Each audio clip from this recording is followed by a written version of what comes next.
jump into this here. So first of all, thank you for coming today and joining us. My name is Mark Phillip, and I'm an application engineer at Studica. Studica is a software and hardware reseller for schools, basically education institutions all over the country. We deal in the United States. We have some offices in Canada and around the world. We've been doing this for a little over 30 years, so we have a lot of expertise in the education realm. And today we're going to be talking about the Babbel platform for language learning, and we'll also be talking more generally about the current trends in language learning, as well as some of the statistics related to bilingualism and language education. So if you need to contact me for any reason, my email address is markp@studica.com. You can also see our website, www.studica.com, if you want to browse around there. I'm also joined with my colleague, Christy Leitner, who will be monitoring the chat for me. She's our marketing director, probably the one who's been sending all of you emails about the webinar. So let's go ahead and get started here. There we go. Okay.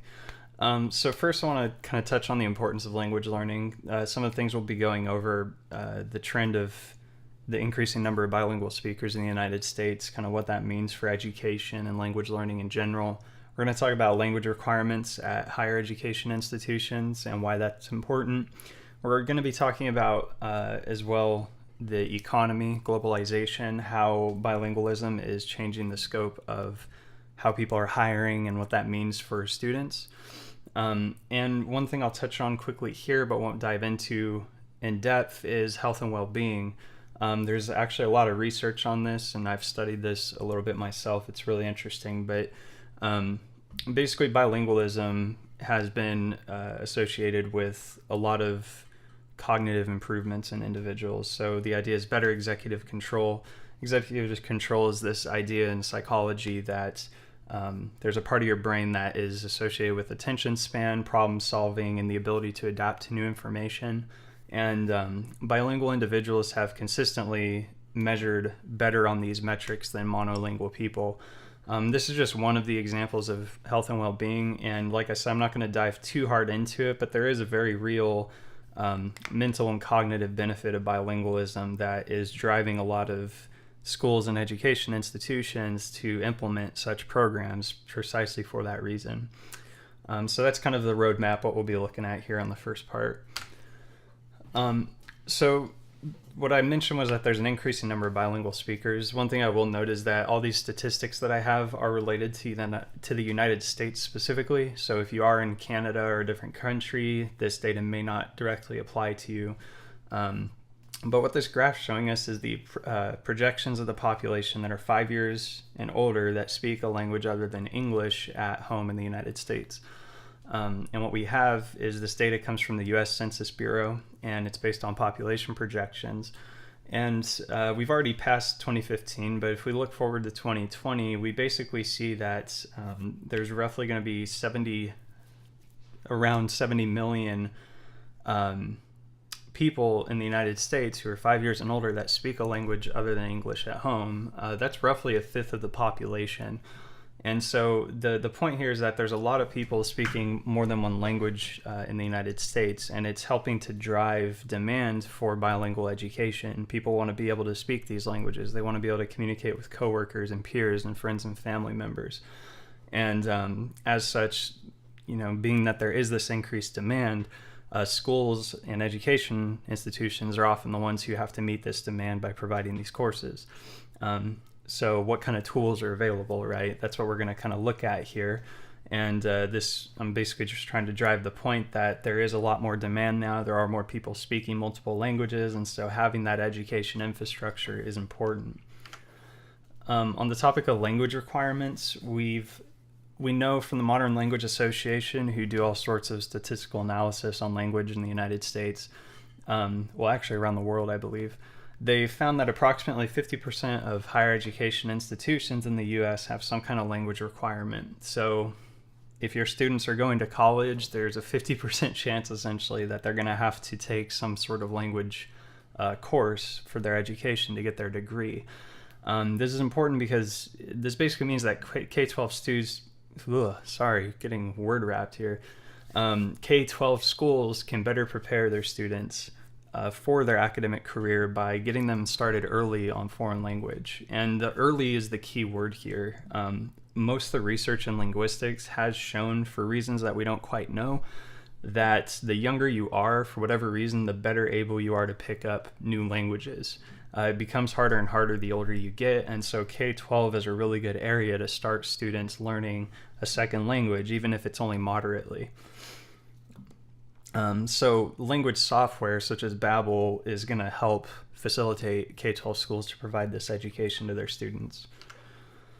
What this data is showing us here is basically the percent of institutions that have developed some international global learning outcomes by institution type. I couldn't find more recent data. 2011 is the most recent, but what we see is basically this requirement is spread across every type of degree.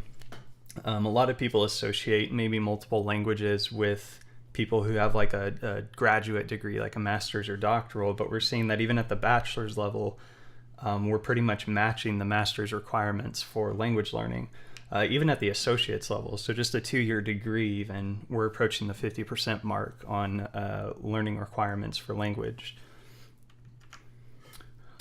So now we're going to look more at the economic market side of this and what this means for students and schools alike. So I'm going to talk about this notion of globalization, and maybe for people who aren't familiar with what globalization is, it's basically the idea of the world economy. In the last 20-30 years, we've seen a lot of countries open up trade all around the world, and this has basically created this huge growth in markets all around the world. And with everybody training with each other, there's a lot more demand now for people who can speak languages of different countries and navigate the cultures better. So what this has resulted in is an increasing number of jobs that look for bilingual employees. And what this graph is showing us here at the top is basically the number of online job listings for workers with bilingual skills. So these are job listings that are looking specifically for people who are bilingual. Between 2010 and 2015, we've seen more than double the number of job postings that are looking for bilingual workers. Now, one thing I like to point out with this data, because it's not clear just through the graph, is that between 2010 and 2015, it's also possible more and more places got more internet infrastructure, and that more and more websites became available for jobs, right? So it might just be that the access to online postings had increased between that time period.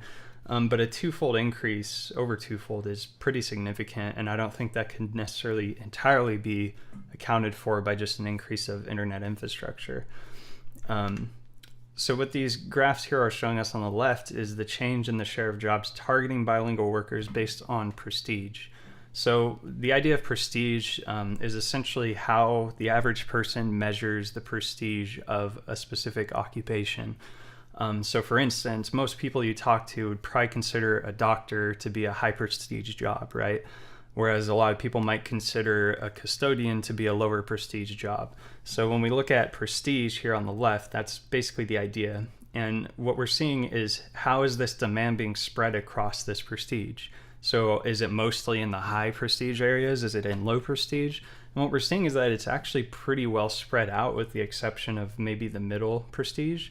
But we're seeing the highest demand in the high prestige realm, and also the lowest prestige. So the main thing here is that overall, we've seen an increase over time for this demand across every level of every type of job, essentially. What we see on the right is the employers with the largest share of bilingual listings, and it's not too surprising that these are all basically Fortune 500 corporations. These are the businesses that are looking for the most number of employees, but these are also most of the businesses that are also operating multinationally. So back to the topic of globalization, right? These are corporations that have a presence in foreign countries outside of just the United States. And those companies especially are looking for bilingual employees because they're trying to navigate the cultures of these other countries and be able to speak the language with people there, instead of everybody else having to learn English, right? So these companies are looking for the highest number, and a lot of these companies are banks, insurance, as well as data providers like T-Mobile, AT&T, for instance. So a lot of these would probably be considered higher prestige jobs like banking and engineering and things like that. So before I jump into this, I just kind of want the upshot of that whole thing is basically that there's a lot of demand for people who are bilingual. And so we're starting to see more and more education institutions implement language requirements precisely for that reason. It's to better adapt students for a future where being bilingual is probably going to become the norm, much like it is across a lot of Europe and many other foreign countries. So let's look at some of the current trends in language learning. So when we talk about trends, we're basically talking about educational trends. How are people teaching bilingualism or multiple languages to students? There's three big approaches that I found in my research. There's blended learning, language immersion, and distance learning. So language immersion is this approach where when you go into class, so say I'm an English speaker and I'm taking a Spanish class. When I go into my Spanish class, you don't speak English. Like everything you say is essentially in Spanish, and you have conversations with classmates in Spanish. You speak to the teacher in Spanish. If you need help, you can ask in your native language, but the idea is to basically throw you in the deep end, sort of. But the reason why this approach has actually become really popular, as we see in the graph here, we see that more and more schools are starting to adopt this. This is especially popular in Europe right now. A lot of European countries are using immersion to teach multiple languages. And the idea here is that basically by using it all the time and using it in casual conversation, you're actually going to retain the information better. This approach focuses less on memorization and a lot more on like you having a discussion with somebody. And it could be a really simple discussion, right? It could be, hi, how are you? I am good. You know, how was your morning? I ate breakfast or whatever. It doesn't have, and you move up from there. As you become more familiar, your conversations become more complex, right? Language immersion also, depending on the way it's implemented, will also have a big focus on culturalism. So learning about the culture of the people who natively speak that language in their country and their history. And that's becoming a big thing in a lot of schools as well, to kind of encourage, multiculturalism and things like that and understanding. So this is an increasingly popular approach, especially in the United States, and like I mentioned, in Europe as well, where it's had a lot of success. And we'll talk a little bit more about how this is facilitated with software later. Blended learning is the approach of combining online instruction with face-to-face instruction. So the idea here is like I might go to class 2 days a week, and then 3 days of the week I actually get homework or do instruction online through a system like Blackboard or Canvas or whatever. Now, this is a kind of interesting approach because with blended learning, how you teach face-to-face can be like anything. You could use an immersion approach when you have your students come to class face-to-face, right? Or you could take a more memorization approach, however you want to do it. Some of the stats about blended learning are particularly interesting too. So, in general, students say that they feel they retain information better through blended learning environments. Most students have a more positive reaction to this because it can fit schedules better. And students say that they're less likely to skip courses this way. And sorry, I got distracted real quick. And basically what's interesting with what the students say about that is it's hard to know how truthful that is because it's the students saying that about their course. But in general, the upshot is more and more people want like blended learning. They want online learning because of the way it fits into schedule. And especially at the college level, it tends to be cheaper to provide an online course or something that has an aspect of online coursework to it. So distance learning is the blended learning minus the face-to-face interaction. It's entirely online. So this is increasingly popular, and especially in the college realm. So by 2019, it's expected that about 50% of classes in college are going to be delivered online. Many of these courses are general ed courses and language courses as well. And the big reason for this at the college level is largely monetary. Basically, it's cheaper for the school to provide online courses, and that can help drive tuition down, which is a big deal in the era of crippling student loan debt. So providing cheaper courses is really important for the school. But even beyond that, in the college level, students are adults, and a lot of students have jobs and family lives beyond their academic work. And so being able to have this flexibility of doing coursework when it works for them and exploring their lectures when it works for them is really important. Now, the K-12 sector tells a little bit different of a story. The adoption of online coursework has been a lot slower in K-12, and my assumption for this, I couldn't find reasoning for this exactly, but my assumption is that there's just a lot more rules and regulations to deal with, right? Like K-12 can't just make this blanket, oh, we're switching everything to online without going through legal processes and stuff like that. So I think there's just a lot more that K-12 schools have to consider to do that, as well as budgetary constraints. But there are more and more schools that are implementing at least some level of online courses at the K-12 level. I've talked to instructors who have like Chromebook labs at their elementary school, right, where kids can take a Chromebook home to do homework and stuff like that. So it is happening, it's just at a slower pace, and this is also a very popular approach. So now that I've kind of talked about those three approaches, let's look at what Babbel actually is. So basically, Babbel is a program that is used for language learning, and it's all online, so it happens through their website, and they have a mobile app. And they focus on like real life conversation skills. So it's a little bit more on the immersion approach, where you're trying to put the learning into the context of like speaking to somebody instead of just being thrown definitions and memorizing them. And it works towards all your skill sets. So they work on listening, speaking, reading, and writing. And they do this through analyzing your speech, through having native speakers voice content to you, through displaying the written word and then having you write it out and things like that. There's 8,500 hours of content in 14 different languages. And I'll show you just a quick demonstration of basically what this looks like here. So this is the website, just babbel.com. And what I want to point out is that I'm accessing this through my browser on Chrome. And so basically there's no actual software platform. It's all just delivered online. This makes the program highly portable. It means that you can access it on Windows, Mac, Linux, Chrome, iOS, Android, pretty much any device that has an internet connection can hit this website and access the content.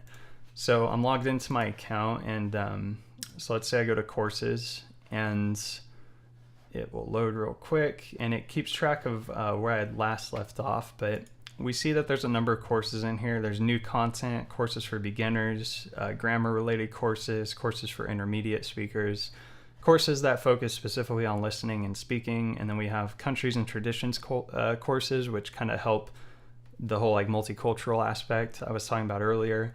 Special courses for things such as idioms and numbers. And then words and sentences courses. So I'm going to click the beginners course because that is what I am. I'm very much a beginner at Spanish. And this green dot here means this is the course I left off on. So I'll click course 1. So it's telling me this green check mark means I finished part 1. And then if I look at part 2, I'll go ahead and click start here, kind of show you how this plays out. And it's going to ask me to activate my microphone. I'll go ahead and activate it so you can kind of get an idea for the speech recognition. But basically it's going to show me a couple pictures along with some written word, and it's going to say the word at me, and I'm going to have to speak it back. So bear with me as my Spanish is not that great, so I'll make a fool of myself here. Mucho gusto. Mucho gusto. Hasta pronto. Hasta pronto. Buenos días. Buenos días. Buenas tardes. Buenas tardes. So basically what you saw right there is it's going through each one, right? And they try to reinforce the material both visually and audibly. So we have like pictures that represent what each thing means, right? And so we see the Spanish written form here, mucho gusto. Mucho gusto. and I can click that Mucho and hear the gusto. speaker say it again. And then it shows me the English definition of it's a pleasure. Hasta pronto is see you soon. Hasta pronto. Buenos dias is good morning. Buenas tardes, good afternoon, evening. And we see pictures that try to relate each of these concepts so that you also get that like visual memorization. And then when it's listening for me speaking, it's analyzing what I'm saying and basically, trying to match it with how it should be being said, essentially. And it does try to listen for accent as much as it can. There are times I've done this where if I'm not like rolling my R hard enough or things like that, it actually won't pass me on it. It will say, oh, you gotta try again. And you don't have to use the microphone. Like, maybe you don't have access to some speech device. So if that's the case, you can tell it not to use the speech section. It will do something else. So if I hit continue, I'm going to see these same things again, and now it's going to basically test me on my written, kind of like my visual memory here. So which one is mucho gusto, right? That's it's a pleasure. Mucho gusto. So I click that. Hasta pronto is see you soon. Hasta pronto. Yeah. And buenos dias is good morning. Buenos días. And buenas tardes is good afternoon, evening. Buenas tardes. So that's kind of your written visual memorization right there. And then here they're reinforcing the writing again. So how do I write it's a pleasure? It's mucho gusto. And they basically give you hints by showing you this like word soup, right? But the idea is like easing you into the learning over time. So I can hit enter. I also want to point out that like on your cell phone, if you access the app, it looks just like this. Like the interface is pretty much identical. It's just condensed for your screen. So you can tap these buttons on your phone. It's pretty easy. Hasta pronto. And for words that have the non-English keyboard characters, like buenos dias has the I with the, I don't know what you call that, the little slash above it. They provide that for you here. So I can type buenos dias and put the special I in Buenos there. días. And then good afternoon, evening is going to be buenas tardes. Buenas tardes. And I click continue. And so this part is basically like a fake text message conversation. The idea is like you have to fill in these blanks and it's like you're having a normal conversation. So this is going to be buenos dias. Buenos dias. There we go. Buenos días, Carlos. And the idea here is to kind of show you within the context of a sentence, like how would you use these words that you're learning? And again, this goes back to the idea of having actual conversation instead of just having to like throw words at a quiz or something, right? This is actually showing you if two people were conversing with each other, this is actually a useful thing, and here's how you use it, right? Buenas tardes, Jorge. And they're also Ya es showing me stuff mediodía. like ya es Buenas mediodía, tardes, Jorge. for Ya es instance. mediodía. I have not learned that yet, but it's kind of showing me stuff that I'm going to be learning, and they fill it in for me so I can start getting used to it. So I fill in C. Sí, ya es tarde. ¿Y usted es? And then she is my wife. Ella es mi And this kind esposa. of goes back and forth until the conversation is over. And another thing is that, some of these words I Hola, learned in the yo soy previous Claudia. lesson, like hola and ella. So they're combining all my knowledge at this point. It's not just the stuff I learned Mucho at the gusto. beginning of Yo this soy lesson. Jorge. Encantada. And then I can do like hasta pronto. Hasta pronto. And then ciao for bye. Chao. And then the conversation's over. So I'm not going to go through the whole lesson for time reasons, but basically as you continue to go on, you'll go through similar situations, learning words and using them, and then they'll have things like this, talking about feminine, masculine endings and things like that, which are common in a lot of different languages, and also how you use like past, present tense, things like that. So it does get more advanced, but I'm going to, again, for time purposes, kind of close out of there and show one more feature here. So this vocabulary section allows you to review everything that you've learned up to the point you're at in the lessons. So I can see basically a list of all the words I've learned, their Spanish definitions in written word. I can listen to them. Él. Sí. Tú. Ella. And I can specify like how I feel about them on the knowledge level. And I can choose to review them. So I could say like review now, and they'll give me a couple options if I want to review kind of the writing portion, the speaking portion, or if I just want to try and memorize stuff, right, with flashcards. So I can, if I feel weak on maybe listening and pronunciation, then I might want to do speaking, right? If I feel weak on reading, writing, I might want to do the writing aspect. Just for demonstration, I'll show the flashcards. You know, maybe I'm cramming for a test or something. So she is going to be ella. So I click the Ella. picture, shows me. I say, yes, I got it right. He is él. Él. Hello is hola. Hola. And so you basically just go Yo. through this and saying if you got it Ciao. right or wrong. And Gracias. I'll say maybe I didn't get gracias right. And it shows me like, oh, you got all these right. Here's the ones you got wrong, you know. And so you can basically keep going with the ones that you Gracias. feel bad about, and keep refining your weaknesses, maybe bolstering your strengths, things like that. So this is a good tool for just reviewing information and, you know, trying to get yourself better at certain aspects of the language. So that's kind of the broad overview of what the platform's like. Pathways to Mastery, you kind of saw in there how there's like a lot of different courses. So as I get better at, you know, say the beginner level, maybe I'll move on to the intermediate level. Maybe I'll look at the grammar section, try to reinforce my grammar and things like that. So Babbel's effective because, like I'd mentioned, they try to focus more on like real life situations and conversations. It's not so much just, you know, here's dog, here's the table, here's the color blue, now put them all into a sentence. It doesn't make any sense, right? Like the blue dog stands on the table or something. The interactions try to be a lot more realistic. Like we saw with that text conversation, it was like an introductory thing, right? Like, hi, how are you doing? Oh yeah, this is my wife, good to meet you, sort of thing. A big one is that the lessons are voiced by native speakers. This is really important for pronunciation and accent, which is one of the hardest things for people to get right when learning another language. And so having a native speaker be able to say these words and phrases in a way that is, you know, the way you should be saying it, it helps you, you know, refine your speech and get better at your pronunciation. So speech recognition technology basically analyzes for that, right? It will listen for what you're saying and try to grab your pronunciation, try to figure out what you might be doing wrong and tell you if you're getting it wrong. Your review sessions basically allow you to reinforce what you've been learning. And so you can reinforce, like I said, the areas you might feel weak in, whether it's reading, writing, listening, speaking, things like that. The lessons are only about 10 to 15 minutes long to complete. This is a pretty important point.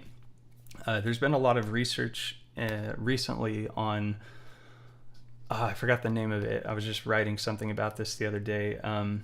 But basically the idea of learning in small increments at a time and how effective it actually is. And in language learning, this has actually been studied quite a bit. And basically, linguists and psychologists are finding that you only really need to study a language about 45 minutes a day to become proficient given enough time. And so breaking your sessions into these small segments makes things easy for you if you have a busy schedule. You know, maybe you're commuting on the train or the bus or something, you can pull out your phone and do a quick lesson or two and get your learning in, right? And a big one here is that this is available anytime, anywhere. I had mentioned the portability aspect earlier, and that's a really important point, I think, in school, because in education, you can't guarantee every student has the same device. Like, it's just impossible. You might have students that have an iPhone only, you know, they don't even have a desktop at home, or they might have an Android device. You might have students that have a desktop PC at home, whereas other students might have Chromebooks or a Mac. So you don't have to worry about some kind of system requirement restriction here. This thing will work on just like any of those devices. And I think that's a really big deal in school, especially in a lot of schools where they are using Chromebook programs, like I'd mentioned earlier. One of the struggles with Chromebooks is finding software that's compatible with Chromebooks because they don't have an actual operating system. They just run Chrome. So with Babbel, you basically have this program that can run on a Chromebook very easily. So educators choose Babbel for some of those reasons I just mentioned, but one of the big ones is the affordability. It is a very cheap program compared to most language learning software, and it is a step above the free programs. So a lot of people might wonder, like, why wouldn't I use some, free app or something like that? And there's a couple downsides to using those programs. For one is the ads, right? The ads are very intrusive. You have no control over the ads, and you have no way of knowing if you're going to be seeing anything potentially offensive or explicit. And in at least a K-12 sector, that's not really acceptable, right? That's like a lawsuit waiting to happen. But beyond just the ads, there's really no control over the content either. A lot of those applications that are free have user-curated content, and even if they try to make sure the users are speakers, there's no guarantee that those users are educators or that they're even using like a standard dialect of their language. And so you're not quite sure what kind of content you're going to be getting. And you're not sure that you're actually getting it in a way that, like, from a learning perspective, makes sense, right? It could be very scattered and disjointed in what you're learning. And the last big one to me is the paid, the transactions, the in-app transactions. Most of those free programs have additional microtransactions that you can pay money for. And the way that a lot of them implement this is if you miss a few questions, you lose like hit points, right? Like a video game. If you take damage, you die after like 5 hits, right? A lot of these apps work on the same principle where if you miss 5 questions, you can't actually use the app again for like another hour, or you have to pay them money to get life back to use the app again. So you're basically putting a block on your learning, which is not really acceptable or doable in the education sector. Like, what if you have a student who's struggling and they missed their 5 questions? Well, I guess you have to wait an hour, right? Or pay, $2 to get more lives to do your lesson. That doesn't really make sense. So Babbel makes a lot of sense because it is cheap. You pay the one-time fee. You don't have any of those ads. You don't have any microtransactions, and your content is curated and highly tuned by people who study this, who are professionals. And it's not just user-curated content. Again, it's portable. I talked about that. And your account syncs all of your information, all your progress, so you can access it on any of your devices and all your progress is saved. And on the topic of learning trends, this is actually a great solution. So if we look at language immersion, we have to consider, how do you assign homework to students? When they go home, how do you make sure they're still speaking the language a little bit? So you have to worry about that. Software is a good way of providing that solution. For blended and online learning, there's this online component where the students are basically going to be interacting with the class through the internet on their computer. And so a great way to deliver content to your students in those environments is basically to have some sort of software in place like Babbel. One thing I want to mention, this is relatively new, but there is this license management system that I've been told to talk about. Basically, Babbel's been working on this beta version for centralized licensing for schools so that they can basically hand out invitation codes to students and keep track of who has what license and things like that. This is currently in beta, but if you do get Babbel and this is something you're interested in, you can request that from us and we'll talk to Babbel about getting that implemented for you. And this is something that's being improved upon and continuously being developed. Additionally, they're still working on new features all the time, new languages and things like that. So there's always more content being developed by Babbel. So for those of you attending today, we do have this offer to get you a free personal copy of Babbel. And basically the personal copy is, it's like the full version of the software, basically. Like, you can use it for yourself, you just can't use it for commercial purposes, etc. But we're giving away free personal copies to you. You just have to follow the instructions here. Email marketing@studica.com and put in the subject line, put Bab free as the subject line. Be sure to include your school name and state name, and then our people will basically get back to you with instructions on this. So this is a great way for you to get hands-on with the program and see if it's going to work for you, see if it's interesting, and no cost to you. Literally just email us, put Bab free in the subject line, and we'll send you back the information on how you get your free copy. So I'll leave this up for a few seconds, 10-15 seconds here, so you can copy that down or screenshot it or something.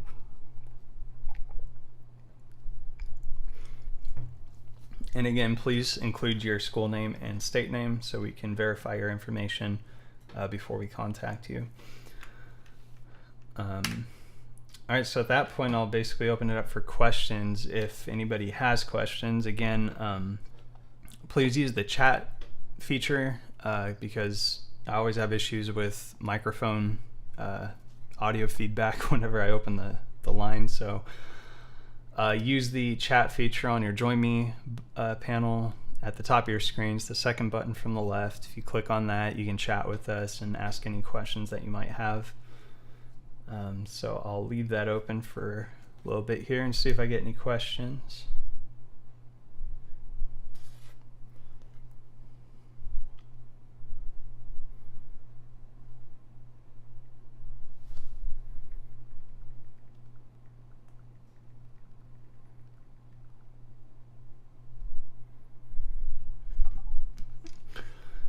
Deb says, is there a way for teachers to access student progress?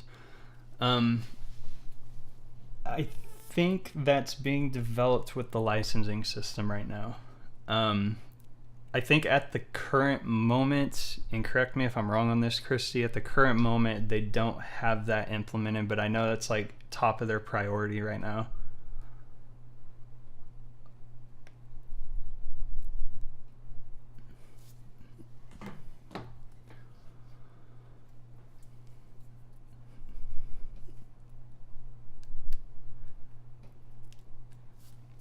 Yeah, last I'd heard from my boss, who he spoke with Babbel directly about that, was that they're working on the beta. I don't know if that's available to the average user currently or not, but I do know that that's like a really high priority. We've talked to Babbel about that quite a lot, that's a big feature. So that is something they're working towards, but we don't have specifics. I don't want to say anything that I don't know about completely here. So at the moment, no, it's not implemented, but they are working on it. That would be my answer to that.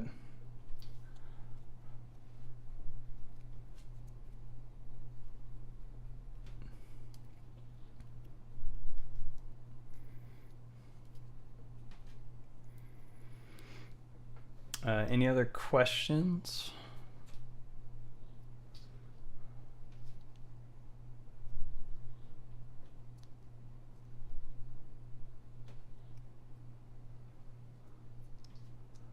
Can students track their progress? Yeah, so they can, like I'd shown on the website there, they can basically track everything that they've learned up to that point. The system keeps track of where they've left off, what modules they've completed, things like that. So, yeah, so the students can keep track of where they're at and their progress. It's just currently the system's not set up in a way that like one user can overview all those students' progress, which I think is what Babbel's working on currently.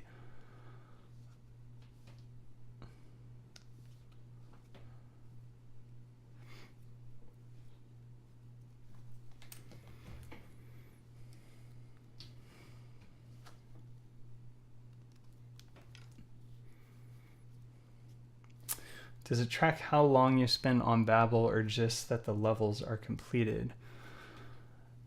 That's interesting. I actually don't know off the top of my head. Let me see if I can browse around here, find out.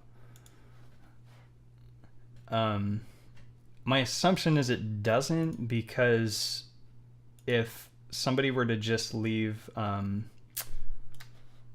website open, you know, it would be racking up hours, and it wouldn't necessarily be an accurate reflection. But let's see. No, so from what I can see, it just shows me that I've completed this lesson. It doesn't necessarily tell me how long I spent on it. So I don't think that exists as a feature right now. And I have not heard if that's something that they'll be implementing. That's not something that we've heard from Babbel as, tracking time spent or anything like that. Yeah, because even in my vocabulary section, all it shows me is like the last time I reviewed the data, the information.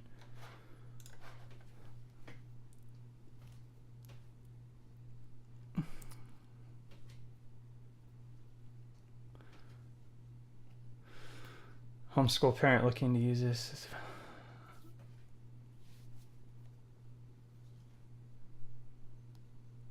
For high school foreign language credit.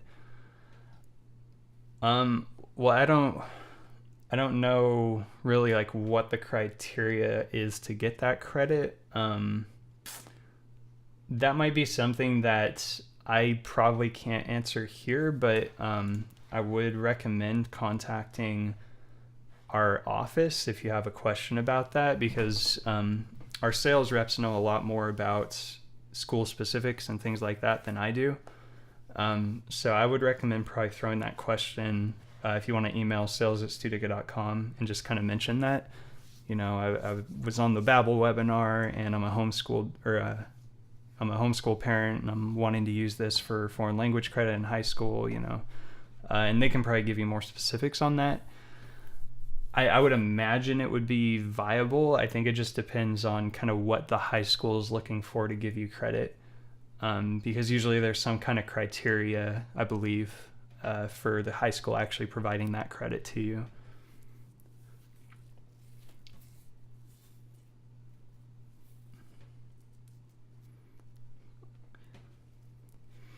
Because if the school's only looking to, say, test the student on what they know, then this would be a viable tool, because the tool is just helping you learn, and a test is basically just testing your knowledge and what you've learned. However, if the school wants some kind of metric of like, you've put in X number of hours or something like that, that might be a different story. But I don't want to give you bad information. So again, I'd recommend, if you are curious about that, contact sales@studica.com. Or additionally, I'll go ahead and plug this while I'm here. If you need to call us for any reason, we have an 800 number, 888-561-7521. That's Monday through Friday, 9 a.m. to 5 p.m. Eastern Standard Time is when we're open. If you want to talk to somebody on the phone about it too, you can also contact us that way.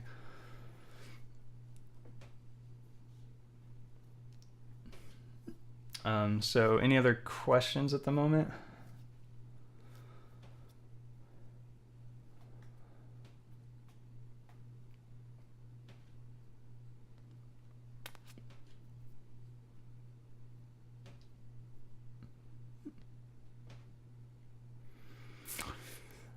Okay, I'll probably close it out. One thing I will say is, again, if you want that free personal copy, I do recommend that, so that you can actually get hands-on and kind of mess around with the program and see if you like it and see if you think it's going to work for your needs. That's a great offer. You don't have to spend any money, so I do highly recommend that.